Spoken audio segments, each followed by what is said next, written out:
আসসালামু আলাইকুম রহমতুল্লাহ ভিউয়ার্স। শীতের মধ্যে আপনাদের সাথে চলে আসছি। তো কম বেশ সবার ঘরে এই সিজনে বিভিন্ন পিঠা উৎসব চলে, যার যার সামর্থ্য অনুযায়ী। তো আমাদের ঘরেও তার একটা একাংশ চলছে। তো নারকেল পিঠা বানানো হবে, দুধ চিতই পিঠার মধ্যেও নারকেল ইউজ করা হয়। তো এই জন্য নারকেল করতেছি, চিতই পিঠা বানানো হয়েছে। তো বাচ্চারাও বাসায় আছে, সবাই পিঠা খাবে। তো যাক, আমিও আনন্দের সাথে নারকেলটা এরকম প্রসেস করতেছি, তো আপনাদেরকে দেখাচ্ছি। তো শীতের মধ্যে এগুলোর মধ্যে একটা ভালোই আনন্দ পাওয়া যায়। কম বেশ তো করতেই হয়, আসলে না করলে একেবারে হয় না।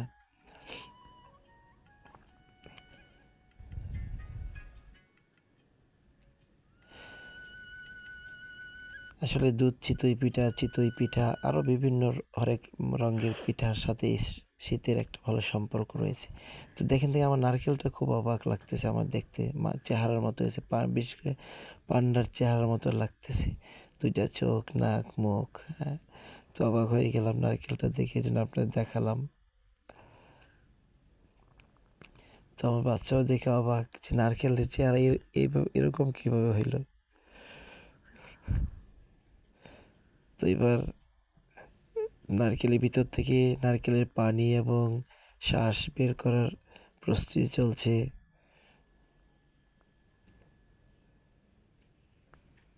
নারকেলের পানি আবার কি মিষ্টি হয়, আপনারা তো জানেন। তো এই পানিটা নিয়েও আমাদের ঘরে একটা ভাগাভাগি চলতে থাকে। আল্লাহ তাআলার কি বড় নিয়ামত যে এই পানিটা কীরকম সিকিউর পানি, একটা সংরক্ষিত পিওর পানি। আর এর মধ্যে কত ধরনের কোয়ালিটি রয়েছে পানিটার মধ্যে। তো যাক, আলহামদুলিল্লাহ বেশ পানি একটা নারকেলের মধ্যে হচ্ছে।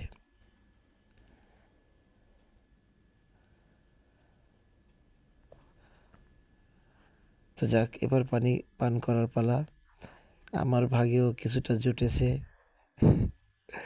আসলে সবাই পছন্দ করে, আমরা ভাগাভাগি করি, এরকম পান করি যতটুকু পানি হয় একটা নারকেলের মধ্যে। তো এবার নারকেলটাকে ফাটাবো, সুন্দর করে দুইটা ভাগ করার চেষ্টা করছি আমি। তো মনে পড়ে যাচ্ছে একটি কথা, বলে একজন পর্যটক বলেছিলেন, বাংলাদেশে এমন ফল পাওয়া যায় যে ফলটা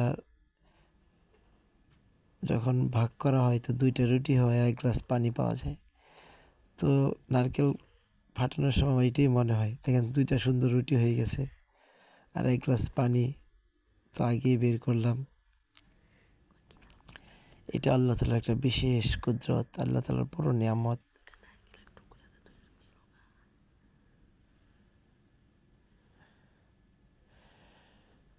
তো এবার নারকেলটাকে খুব সুন্দর করে কুড়িয়ে নিতে হবে।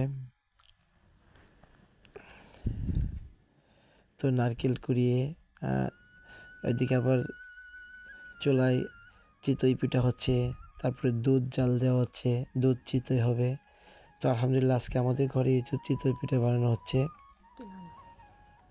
কয়েকদিন চিতই পিঠা কিনে খেয়েছি, কিন্তু এবার ঘরেই বানানো চলছে। চিতই পিঠা নিয়ে একটা শ্লোক আছে, আপনারা জানেন কি না? একদিকে পুরা পুরা আর একদিকে ফুটা ফুটা, তারই নাম চিতই পিঠা। তো আসলে শীতের সাথে এই পিঠার যে কী এক সম্পর্ক, রাস্তার মোড়ে মোড়ে আপনারা দেখবেন চিতই পিঠা বানানো হচ্ছে।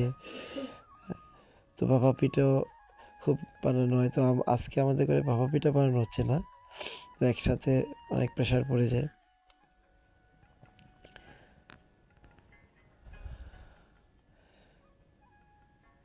তারপরে চাপা শুটকির ভর্তা, দেখুন দেখুন, এই ভর্তাটা আগেই বানিয়ে রাখা হয়েছিল ঘরে।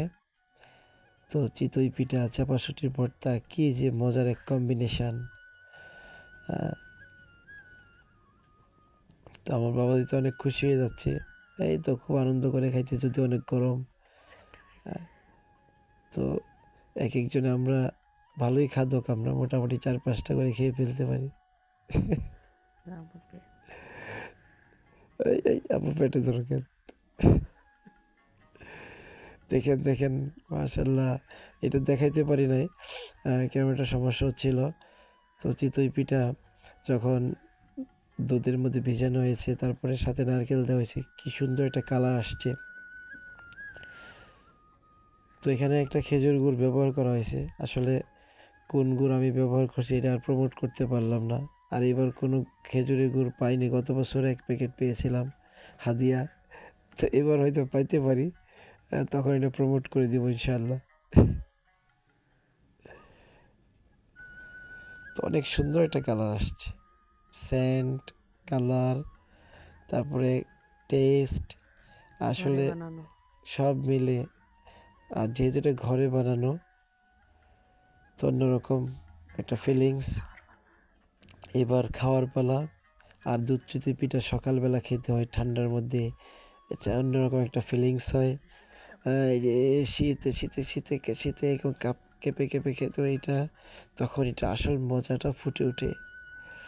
ও এবার আলহামদুলিল্লাহ খাওয়াবে চিতই পিঠা, খেজুরের গুড়, তারপর হচ্ছে দুধ, ঘরে বানানো চিতই পিঠা, কি এক মজার কম্বিনেশান।